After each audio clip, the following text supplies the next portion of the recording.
Hello everyone, welcome back to my new video. So today we are discussing about a very important topic, and the topic that is quite frequently asked in Rog Nidana and Vikriti Vigyan, that is relation between Nidan Panchak and Shat Kriyakala. So starting. Firstly, a brief introduction. That is Nidan Panchak. What is Nidan Panchak? So, as the name suggests, Nidan Panchak are the 5 ways of knowing about the disease. They are Nidan, Purvarup, Rup, Upashay, and Samprapti. So, basically, Nidan Panchak, I have already made a detailed video regarding the Nidan Panchak in details. So, in short, they are the 5 method of knowing about the disease, like about its causative factors, its premonitory signs and symptoms, its main sign and symptom, about its alleviating factors, and also the total pathogenesis of the disease. So it is basically a mean to know about the specific condition of the disease. And also Shat Kriyakal, as the name suggests, Shat means 6 and Kriyakal means stages of disease. So actually Shat Kriyakal is the 6 stages of disease manifestation, or the various stages, or with the help of Shat Kriyakal we can know that the disease is in which state, or the advancement of the disease. So I have also made a video regarding Shat Kriyakal also.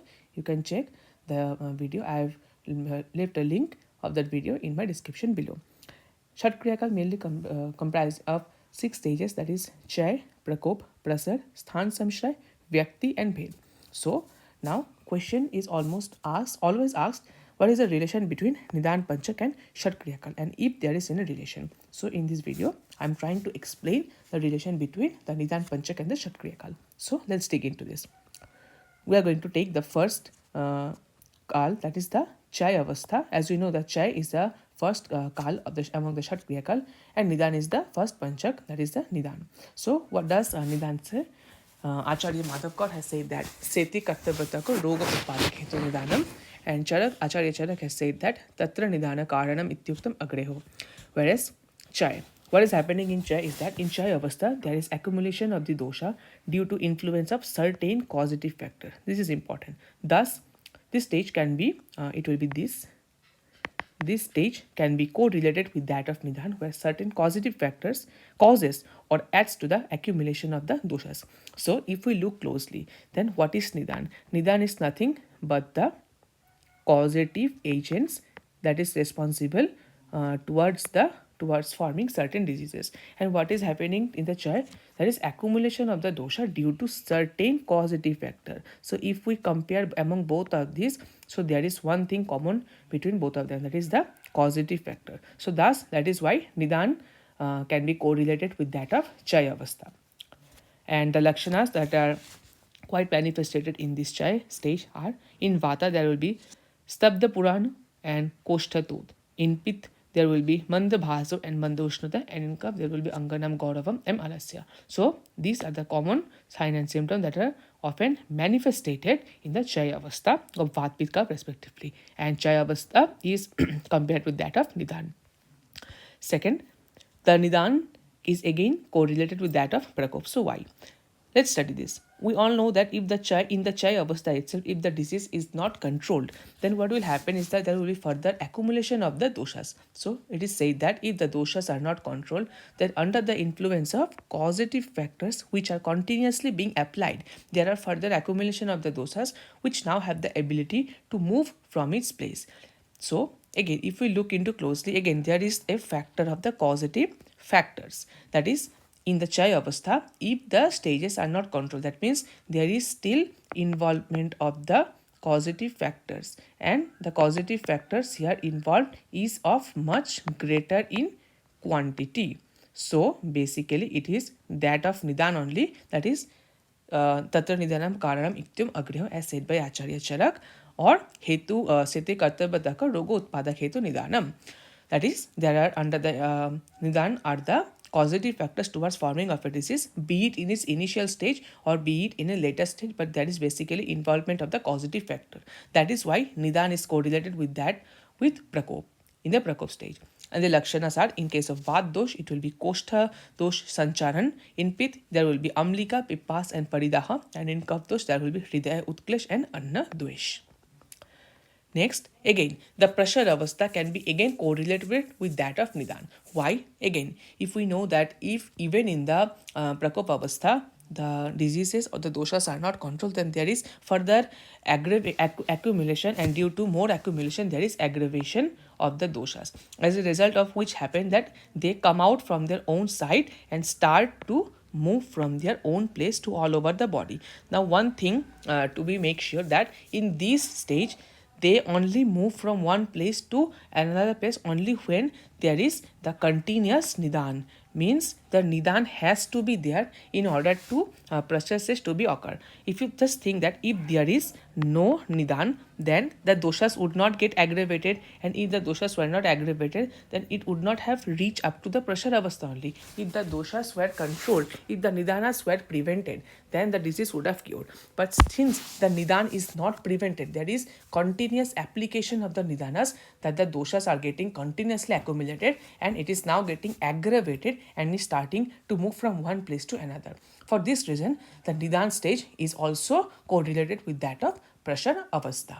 And the lakshanas are, in case of vata dosh, there will be vimarga gaman, atop. In pitta dosh, there will be osh, chos, paridaha, dhumayan. And in kapha dosh, there will be arochak, avipak and angasad. So these are the common sign and symptom according to dosha in pressure avastha. Next, the sthana samshaya stage. The sthana samshaya stage can be correlated with that of Purvarup. So if we just recall that in the sthana samshaya stage, what is happening is that the doshas move from its own place and start to move all over the body and settles in a site which is not its own site. For example, the natural site of Vata is, for example, the Basti, Asthi, Sandhi, and the lower regions of the body.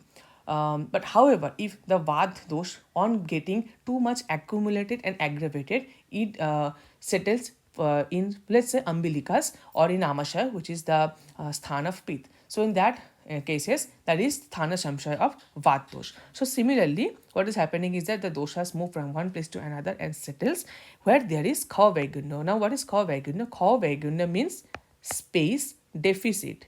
So what is space deficit? Space deficit is something that occurs due to the intake of certain nidan, or it is present by birth itself. So space deficit is something whenever a particular dosha occupies a site, and if the doshas starts to move from its own place, then what is happening is that in this particular site it is empty, it is vacant, there is nothing that has occupying in this region. So that is why kha vaigunya is occurring there. And so what is happening is that the doshas moves from one place to another, and whenever this dosh find this kha vaigunya or the empty spaces, these doshas get accumulated or sit into this new region. And also by the dosh dushya samurchana. Now what is dosh dushya samurchana means?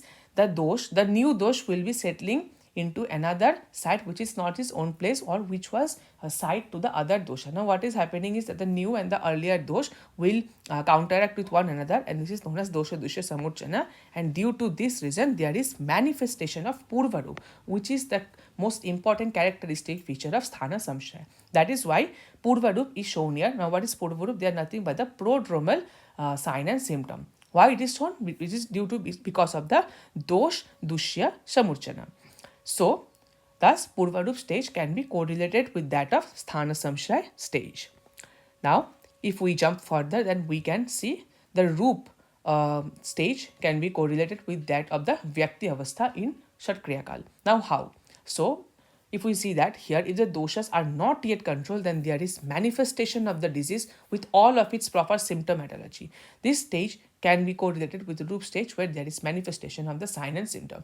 Now definitely, even if in the Purva Roop, it is not yet controlled. Now what is happening is that earlier in the Kha Vaigunya or in the new site where the doshas have settled will get further aggravated, and due to the those dushya samurchana as well, there will be manifestation of purvarup. Now what is happening is that over the time it will aggravate even more, and as a result it will go deep rooted, and as a result of which proper sign and symptoms of the aggravated condition will be appearing, which is the characteristic feature of vyakti, of vyakt stage.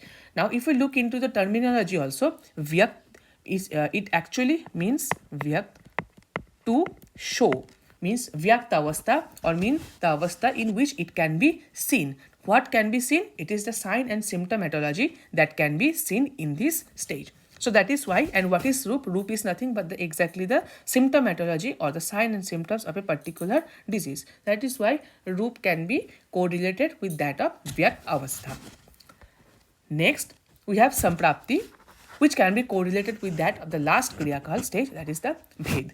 Now, what is happening in the Bhed? It is the last step and is the most aggravated condition due to the settlement of the doshas particularly and permanently at the site. What is happening is that, and due to long-term involvement of the doshas, there is subchronicity or the chronicity of the diseases. Means it is already being settled, and it is being settled for such a long time that the chronicity, that is the disease is occurring for a very long time, is happening. Now what is happening is that the problem is that if there is chronicity, then the disease is become either kricha sadhya or it is quite asadhya. The question of sadhya asadhyata arises. And also, since the doshas are not controlled, there is differentiation of the disease into its various subtypes. And yes, the disease is already manifested, which is expressed in terms of roop, just explained here in the Vyat stage. Now what is happening is that, since it is already explained itself, now is various subtypes. For example, let's say in case of Raktpit. So what is happening in Raktpit, that it is the doshas are getting firstly aggravated, and there are various types of Raktpit. For example, there is Urdhva Raktpit, there is Adho Raktpit, and there is Tiryak Raktpit based on the gati of dosh.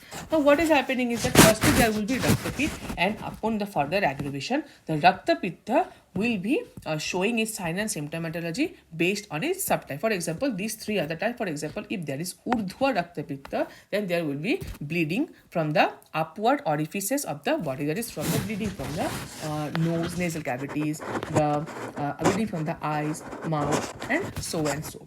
So that is why basically in this stage the subtypes of the dosha of the disease are expressed, and this is what can be understood as the Samprapti. Now what is Samprapti?